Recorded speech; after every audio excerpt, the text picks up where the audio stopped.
یہ حملہ اتنا خون ریز تھا کہ مسجد حرام کے احاطے اور پورے مسجد حرام کے علاقے کو اس نے خون سے بھر دیا۔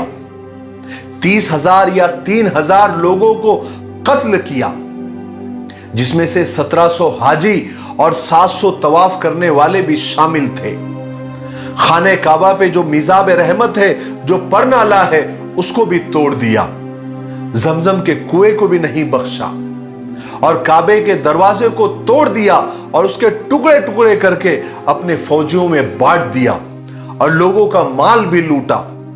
مقام ابراہیم پر بھی قبضہ کرنا چاہا، لیکن مقام ابراہیم کو وہاں کے گارڈز اور وہاں کے محافظوں نے کہیں اٹھا کر چھپا دیا تھا۔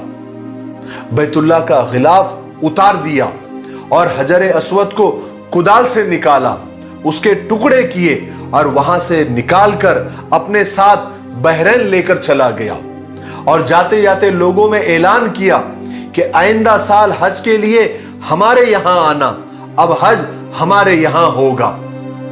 کہا جاتا ہے کہ 22 سال تک خانہ کعبہ بنا حجر اسود کے رہا۔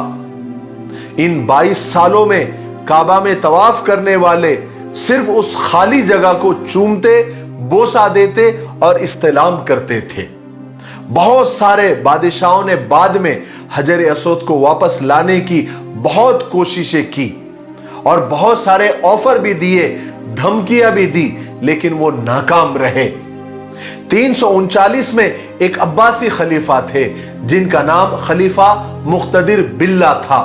انہوں نے 30,000 دینار میں ایک معاہدہ، ایک ایگریمنٹ کیا، اور 30,000 دینار کے بدلے ابو طاہر سلیمانی حجر اسود دینے کو راضی ہو گیا۔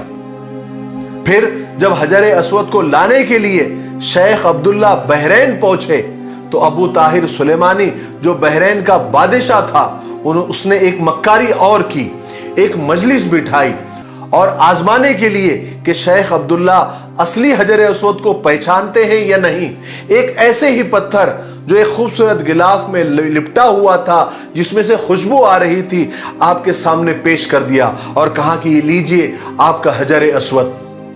جب شیخ عبداللہ نے حجر اسود کو دیکھا تو کہا کہ نہیں، یہ حجر اسود نہیں ہے، یہ اصلی والا کعبے والا حجر اسود نہیں ہے، کیونکہ میں کعبے کے حجر اسود کو پہچانتا ہوں، اور حجر اسود کی 2 بڑی نشانیاں ہیں کہ وہ پانی میں ڈوب نہیں سکتا اور آگ میں جل نہیں سکتا۔